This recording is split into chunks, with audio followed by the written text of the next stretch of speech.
नमः पार्वती पतिये हर हर।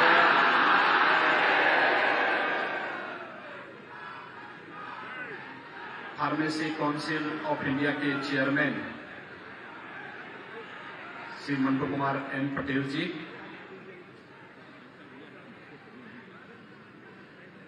प्रदेश सरकार में मेरे सहयोगी मंत्री श्री अनिल राजभर जी, दयाशंकर मिश्रा दयालु जी, माननीय सांसद श्री बीपी सरोज जी, प्रदेश सरकार के पूर्व मंत्री और माननीय विधायक डॉक्टर नीलकंठ तिवारी जी, इस संस्था के चेयरमैन और हमारे लोकप्रिय विधायक डॉक्टर अवधेश सिंह जी, माननीय विधायक श्री सौरभ श्रीवास्तव जी, माननीय विधायक सुशील सिंह जी, माननीय विधायक टी राम जी, आज के इस कार्यक्रम में उपस्थित पूर्व ड्रग कंट्रोलर भारत सरकार doctor JN Singh ji, doctor Arun Kumar Pandey ji, PCI के सभी सदस्यगण और नेशनल सेमिनार में उपस्थित सभी उपस्थित भाइयों बहनों, नौजवान साथियों, मुझे बहुत प्रसन्नता है कि आज काशी की इस पावन धरा पर एक ज्वलंत और महत्वपूर्ण मुद्दे को लेकर के नेशनल सेमिनार का आयोजन किया गया है और इस सेमिनार में मुझे भी उस देर के लिए आपके साथ संवाद बनाने का अवसर प्राप्त हो रहा है। मैं सबसे पहले बाबा विश्वनाथ की इस पावन धरा पर दुनिया के सबसे लोकप्रिय नेता और भारत के यशस्वी प्रधानमंत्री आदरणीय श्री नरेंद्र मोदी जी की कर्म साधना की इस काशी में इस नेशनल सेमिनार में उपस्थित आप सभी महानुभावों का मैं काशी वासियों की ओर से और प्रदेश वासियों की ओर से हृदय से अभिनंदन करता हूं। काशी प्राचीन काल से ही भारत की न केवल आध्यात्मिक और सांस्कृतिक विरासत का प्रतिनिधित्व करती है, बल्कि हर कालखंड में कुछ नयापन काशी ने दिया है।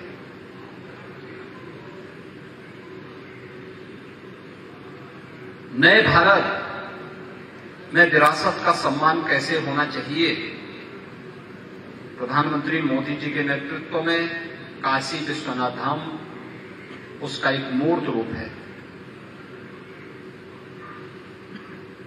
फार्मेसी के क्षेत्र में क्या संभावनाएं बन सकती हैं, काशी हिंदू विश्वविद्यालय महामना की कर्म साधना की वस्थली है, जिसने उस क्षेत्र में कार्य करने के लिए एक नई प्रेरणा आज से 100 वर्ष पहले दे दी थी। आजादी के बाद देश के अंदर इस क्षेत्र में कार्य करने की जो पार संभावनाएं थी, उन संभावनाओं को आगे बढ़ाने के लिए कम या ज्यादा प्रयास हुए ही है। लेकिन विगत 9 वर्षों में देश के अंदर अपार संभावना के इस क्षेत्र में बहुत कुछ नया हो रहा है। दुनिया के बाजार पर न केवल भारत की पकड़ मजबूत हो रही है, बल्कि भारत अपने आप में दुनिया का एक बहुत बड़ा मार्केट भी है। पूरी दुनिया की कुल आबादी का हर 5वां और 6ठा व्यक्ति भारत के अंदर निवास करता है और भारत की कुल आबादी का हर छठा व्यक्ति उत्तर प्रदेश के अंदर निवास करता है। इसलिए जो संभावना दुनिया में भारत के अंदर है, वही संभावना भारत के अंदर उत्तर प्रदेश के अंदर है।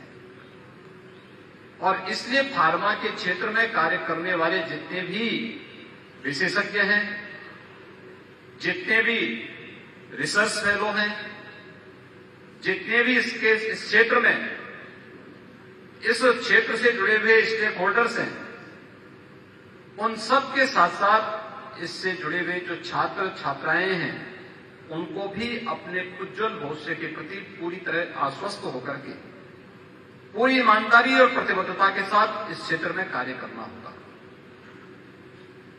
वास्तव में भारत ने अपनी ताकत का एहसास जब भी संकट के समय में मानवता रही है तब किया है। याद करिए, इस सदी की सबसे बड़ी महामारी कोरोना के दौरान दुनिया असमंजस में थी, क्या होगा। लेकिन भारत के इस फील्ड में कार्य करने वाले जो हमारे साइंटिस्ट थे, उन लोगों ने प्रधानमंत्री मोदी जी का सानिध्य प्राप्त करते हुए जो कार्य प्रारंभ किया, उसका परिणाम था। याद करिए, जब कोरोना आया था तब पीपी किट भी हमें बाहर से मंगानी पड़ती थी। कोई भी इक्विपमेंट भारत के अंदर नहीं बनता था। दवाइयां भी बाहर से मंगानी पड़ रही थी। लेकिन धीरे धीरे करके भारत की पकड़ इतनी मजबूत होती गई कि अगले ही कुछ 1.5-2 महीने के अंदर पीपी किट से लेकर के और इसकी दवा बनाने और अंत में 9वें महीने पहुंचते पहुंचते वैक्सीन, और दुनिया की सबसे प्रभावी वैक्सीन भी भारत ने बनाने में सफलता प्राप्त की। भारत अब तक 220 करोड़ वैक्सीन की डोजेज फ्री में अपने देश के नागरिकों को दे चुका है और दुनिया के 25 से अधिक देशों को मैत्री के रूप में वैक्सीन की आपूर्ति भी कर चुका है। और भारत का वैक्सीन सबसे प्रभावी वैक्सीन है। यह भारत की प्रतिभा को जब भी उचित मंच मिला है, उसने इस फील्ड में बेहतरीन करने का कार्य किया है। और फार्मा का फील्ड बहुत विस्तृत है, बहुत बड़ा है। क्वालिटी का ध्यान रखते हुए हम समयबद्ध तरीके से अगर कार्य करना प्रारंभ करेंगे तो भारत के साथ साथ दुनिया की मार्केट पर भारत का कब्जा हो सकता है। हमें इस दिशा में प्रयास करने होंगे। यद्यपि अच्छे प्रयास हुए हैं दुनिया के अंदर, फार्मा के क्षेत्र में जो नए रिसर्च हुए हैं, पेटेंट हुए हैं, उस पर भारत ने बेहतरीन किया है। लेकिन फार्मा के क्षेत्र में आज भी हम लोगों को, संस्थाओं को ही इस स्तर पर प्रयास करने पड़ेंगे। डॉक्यूमेंटेशन तैयार करना, पब्लिकेशन के लिए अपने आप को तैयार करना, उसे कैसे फाइल करना है, रिसर्च की संभावनाओं को आगे बढ़ाना, और फिर अपने किसी रिसर्च को जिस पे आपको लगता है कि अब तक इसको किसी ने भी अन्य ने नहीं किया है, उसे पेटेंट कराने के लिए समय पर अपने को फाइल करना। एक प्रक्रिया है और उस प्रक्रिया को अगर हम समयबद्ध तरीके से आगे बढ़ाते हैं तो इस फील्ड में हमारी पकड़ उतनी ही मजबूत होगी जितनी आज दुनिया आशा भरी निगाहों से आप सबको देख रही है, भारत की ओर देख रही है। जहां तक उत्तर प्रदेश की बात है, उत्तर प्रदेश में इसमें अपार संभावनाएं हैं। मेरी अभी पीसीआई के चेयरमैन से भी इस संबंध में वार्ता चल रही थी और वे बहुत आश्वानित है कि उत्तर प्रदेश जितनी बड़ी आबादी का प्रदेश है, 25 करोड़ की आबादी यहां निवास करती है, और 25 करोड़ की आबादी में केवल 25 करोड़ तो प्रदेश की आबादी है, लेकिन अगल बगल के प्रदेशों और देशों की आबादी को इसके साथ जोड़ें जो अपने व्यापार के लिए, अपनी शिक्षा के लिए, अपने रोजगार के लिए, अपने स्वास्थ्य की सुविधा के लिए उत्तर प्रदेश में निवास करते हैं, उत्तर प्रदेश में आश्रित हैं। ऐसी कुल 30 करोड़ से अधिक आबादी है जो उत्तर प्रदेश में अपनी शिक्षा, अपने स्वास्थ्य, अपने व्यापार, अपने रोजगार के लिए निर्भर करती है। लखनऊ और पटना के बीच में अगर आप देखेंगे दवा के 2 बड़े मार्केट हैं, एक वाराणसी, एक गोरखपुर, उसके बीच में बाकी कोई नहीं। पटना तक दवा की आपूर्ति वाराणसी से होती है और काठमांडू तक दवा की आपूर्ति गोरखपुर से होती है। आप देख सकते हैं कितना विस्तृत मार्केट हमारे सामने फैला हुआ है। एक बड़ी आबादी यहां निवास करती है और इस फील्ड में बहुत कुछ किए जाने की आवश्यकता है। इसमें नए इंस्टीट्यूशंस की स्थापना हो, रिसर्च को हमें बढ़ावा देना होगा, यहां की जैव पारिस्थितिकी को ध्यान में रखते हुए किस प्रकार की अनुकूल परिस्थितियों में किस प्रकार के उत्पाद को हम आगे बढ़ा करके इस फील्ड को और तेजी के साथ उसकी संभावनाओं को विकसित कर सकते हैं। नए रिसर्च को बढ़ावा देना होगा, इनोवेशन को संस्थाओं के साथ जोड़ना पड़ेगा और किसी भी रिसर्च को आगे हम बढ़ाते हैं तो उसके पेटेंट समय पर फाइल हो जाएं, इसके लिए भी मानसिक रूप से अपने आप को तैयार करना होगा। एक व्यापक संभावना वाला क्षेत्र है और मेरा यह मानना है अगर भारत ने ठान लिया है तो कोई कारण नहीं कि दुनिया के मंच पर भारत की प्रतिभा न छाने का है। अवश्य छाएंगे, जरूर वहां पर कुछ नया जरूर करेंगे। और इन्हीं सब बातों को लेकर के आज प्रधानमंत्री मोदी जी के नेतृत्व में जैसे जीवन के प्रत्येक क्षेत्र में कार्य हो रहा है, हमने नए भारत की नई तस्वीर को देखा है। भाइयों बहनों, यह देश आजादी का अमृत काल में प्रवेश किया है। अमृत काल के सुखद संजोग भी हम सबके सामने देखने को मिले हैं।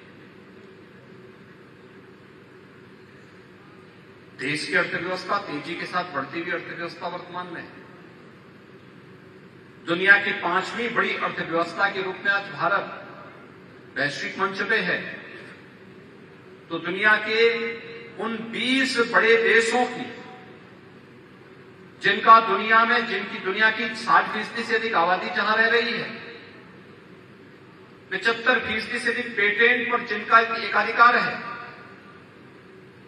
75% से अधिक ट्रेड पर जिनका अधिकार है, 85% से अधिक जीडीपी पर जिनका दुनिया के अंदर अधिकार है और 90% से अधिक इनोवेशन और रिसर्च और पेटेंट पर जिन देशों का अधिकार है वह देश G20 के देश कहलाते हैं।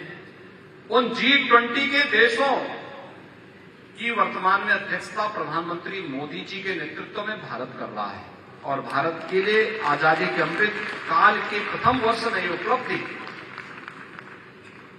कोई सामान्य उपलब्धि नहीं है। वैश्विक मंच पर भारत को अपने आप को दिखाने का, अपनी सामर्थ्य को दिखाने का एक नया अवसर प्रदान करता है और उसमें उसी को ध्यान में रखते हुए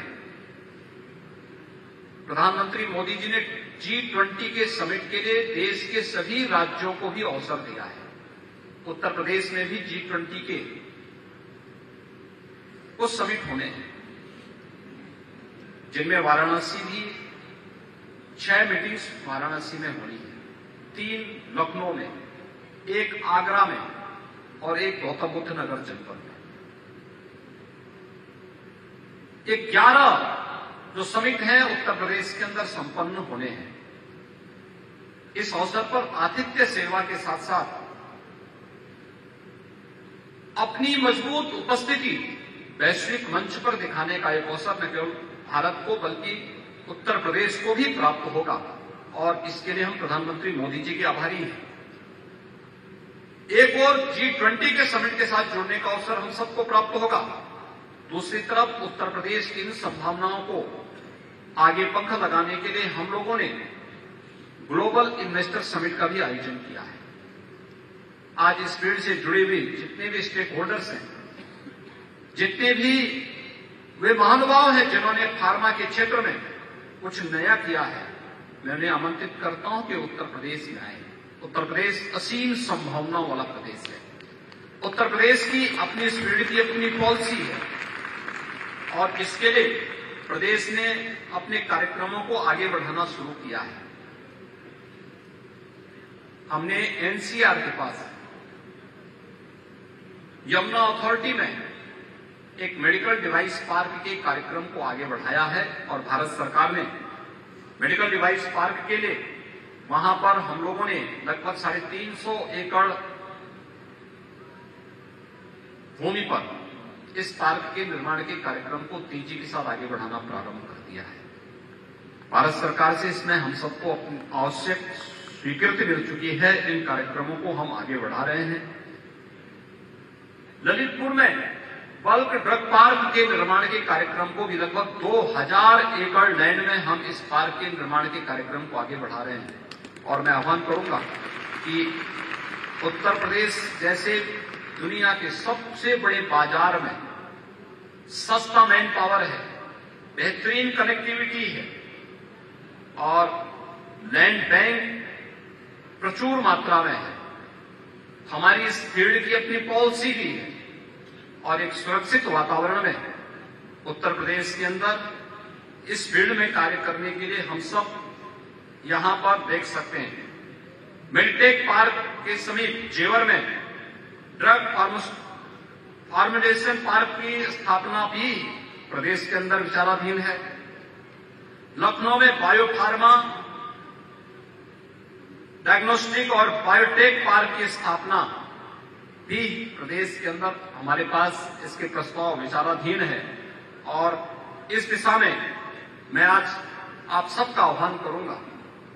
उत्तर प्रदेश के अंदर जिन बातों को लेकर के यहां पर अभी फार्मेसी काउंसिल ऑफ इंडिया के हमारे चेयरमैन श्री पटेल जी ने जो बातें यहां पर कही है, हम लोग राज्य के अंदर अपने युवाओं के भविष्य को ध्यान में रखते हुए ढेर सारे कार्यक्रम चला रहे हैं।